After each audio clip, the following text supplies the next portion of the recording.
UAE के राष्ट्रपति शेख मोहम्मद बिन जायद अल नहायन का भारत का महज 3 घंटे का दौरा सिर्फ एक औपचारिक यात्रा नहीं था, बल्कि यह मिडिल ईस्ट की बदलती रणनीतिक प्राथमिकताओं का साफ संकेत भी था। इसी दौरे के तुरंत बाद पाकिस्तान को बड़ा झटका भी लगा है, जब यूएई ने कथित तौर पर इस्लामाबाद इंटरनेशनल एयरपोर्ट को ऑपरेट करने के प्रस्ताव से खुद को अलग कर लिया। पाकिस्तानी अखबार द एक्सप्रेस ट्रिब्यून के मुताबिक अगस्त 2025 से चल रही बातचीत इसलिए टूट गई क्योंकि यूएई को कोई भरोसेमंद लोकल पार्टनर नहीं मिला जिसे एयरपोर्ट ऑपरेशन सौंपा जा सके। लेकिन जानकार मानते हैं कि यह सिर्फ तकनीकी वजह नहीं, बल्कि गहरे रणनीतिक अविश्वास और क्षेत्रीय राजनीति का नतीजा है। यह घटनाक्रम ऐसे समय में सामने आया जब मिडिल ईस्ट को दो अहम पावर सेंटर सऊदी अरब और यूएई के रिश्तों में तनाव बढ़ा रहा है। यमन में विरोधी गुटों को समर्थन देने से लेकर क्षेत्रीय प्रभाव को लेकर प्रतिस्पर्धा तक दोनों देश अब पहले जैसे एक सुर में नहीं दिखते। इसी पृष्ठभूमि में पाकिस्तान ने सऊदी अरब के साथ एक डिफेंस एग्रीमेंट साइन किया और तुर्की के साथ मिलकर तथाकथित इस्लामिक नाटो की परिकल्पना को आगे बढ़ाने की कोशिश की। यह रुख अबू धाबी को असहज करता दिखा है, क्योंकि यूएई खुद को राजनीतिक इस्लाम से दूर रखते हुए एक प्रैग्मेटिक मल्टी अलाइनमेंट स्ट्रेटजी पर चला रहा है। जहां सऊदी अरब पाकिस्तान की सैन्य विशेषता पर तेजी से भरोसा जता रहा है, वहीं यूएई ने भारत के साथ अपनी रणनीतिक दिशा स्पष्ट कर दी है। दिसंबर 2025 में सऊदी पाक डिफेंस डील के समांतर भारत और यूएई ने नई दिल्ली में एक स्ट्रेटेजिक डिफेंस पार्टनरशिप को अंतिम रूप देने के लिए लेटर ऑफ इंटेंट पर हस्ताक्षर किए। यूएई के लिए भारत सिर्फ एक आर्थिक साझेदार नहीं, बल्कि इंडो पैसिफिक से लेकर मिडिल ईस्ट तक स्थिरता का एक भरोसेमंद स्तंभ बनता जा रहा है। और यही वजह है कि भारत यात्रा के बाद 900 भारतीय कैदियों की रिहाई को भी सॉफ्ट पावर डिप्लोमेसी के मजबूत संकेत में रूप में देखा गया। एक समय था जब यूएई पाकिस्तान के सबसे बड़े ट्रेड पार्टनर्स में शामिल था और रेमिडेंस का सबसे बड़ा स्रोत भी। लाखों पाकिस्तानी कामगार यूएई की अर्थव्यवस्था का हिस्सा रहे। डिफेंस, एनर्जी और इन्वेस्टमेंट में भी दोनों देशों का सहयोग गहरा था। लेकिन समय के साथ पाकिस्तान में कमजोर गवर्नेंस, राजनीतिक दखल, लाइसेंसिंग विवाद और जर्जर इंफ्रास्ट्रक्चर ने भारत को कम किया।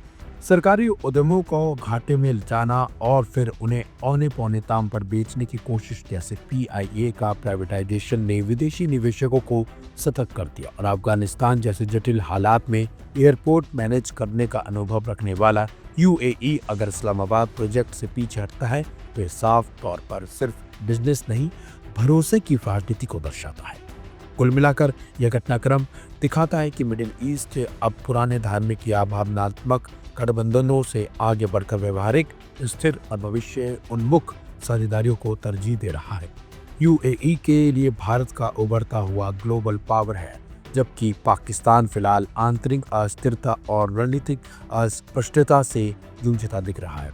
इस बदली हुई खाली राजनीति में भारत यूएई रिश्तों की मजबूती और पाकिस्तान यूएई की दूरी दोनों ही मिडिल ईस्ट की नई भू राजनीतिक हकीकत को साफ तौर पर रेखांकित करते हैं।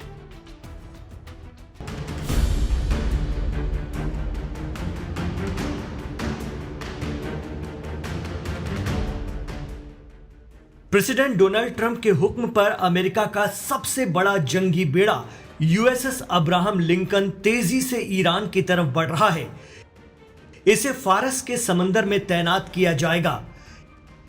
ईरान पर किसी भी हमले की स्थिति में यह युद्धपोत समंदर में अमेरिका की बहुत बड़ी ताकत बनेगा।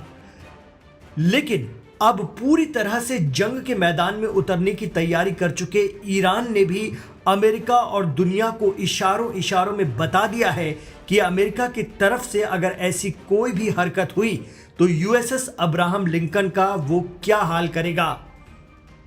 ईरान में आईआरजीसी यानी पासदाराने इस्लाम के अफसरों ने राजधानी तेहरान के सेंट्रल स्क्वायर में एक बड़े बिलबोर्ड पर सीधे तौर पर दिखा दिया है कि ईरान अमेरिका के साथ कैसे पेश आएगा। बोर्ड के जरिए अमेरिका को सीधी चेतावनी दी गई है। इस पेंटिंग में एक अमेरिकी एयरक्राफ्ट कैरियर पर हमला होते हुए दिखाया गया है। इस पेंटिंग के जरिए अमेरिका को चेतावनी दी गई है कि अगर अमेरिका ईरान पर हमला करता है तो ईरान उसका मुंह तोड़ जवाब देगा। बहुत बड़े बिलबोर्ड पर ईरान ने दिखाया है कि अमेरिका के aircraft carrier USS Abraham Lincoln पर खड़े एडवांस फाइटर जेट एक एक करके फट रहे हैं। इस विशाल पेंटिंग में यह भी दिखाया गया है कि ईरान के पास अमेरिका के विशाल जंगी बेड़े को ध्वस्त करने की ताकत है। और तो और बिलबोर्ड में दूसरी तरफ समंदर लाल दिखाई दे रहा है। ये संकेत है कि ईरान खून बहाना भी जानता है, कोई उसे कमजोर समझने की भूल न करे। अमेरिकी प्रेसिडेंट डोनाल्ड ट्रंप ने पिछले 22 जनवरी को कहा था कि हमारा एक बहुत बड़ा एयरक्राफ्ट कैरियर उस दिशा यानी ईरान की तरफ जा रहा है और शायद हमें इसका इस्तेमाल नहीं करना पड़ेगा। एक्सपर्ट कहते हैं कि अमेरिका को लग रहा था कि ईरान डर जाएगा, लेकिन ईरान तो उल्टा हावी हो रहा है। तेहरान में लगा विशाल बैनर इसी बात का पैगाम है। ऐसा लगता है जैसे ईरान अमेरिका की हर धमकी के मायने अच्छी तरह से समझता है और उसे उसी की भाषा में जवाब देना भी जानता है। खासतौर से प्रेसिडेंट ट्रंप, जिनकी धमकियों में भी एकरूपता नहीं होती। जून 2025 में ईरान इसराइल 12 दिनों की जंग के बाद ट्रंप ने कहा था कि हमने ईरान की सारी न्यूक्लियर ताकत खत्म कर दी है और न्यूक्लियर तकनीक के मामले में उसे 50 साल पीछे कर दिया है। अब वही ट्रंप कह रहे हैं कि अगर ईरान न्यूक्लियर पर सरेंडर कर दे तो हम उससे बात करने के लिए तैयार हैं। एक्सपर्ट कहते हैं कि बड़ा सवाल यह है कि जब आप 6 माह पहले ही उसकी न्यूक्लियर ताकत खत्म कर चुके हैं तो फिर आज उसे न्यूक्लियर को लेकर क्यों धमका रहे हैं।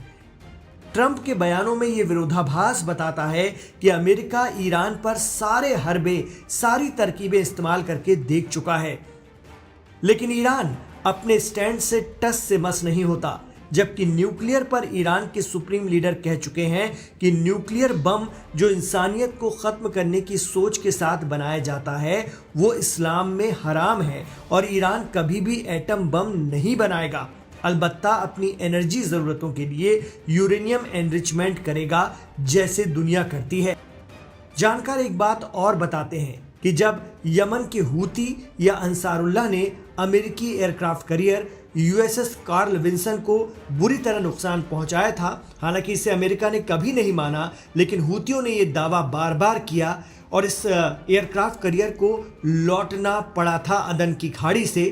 कहीं ऐसा ही अमेरिका के साथ ना हो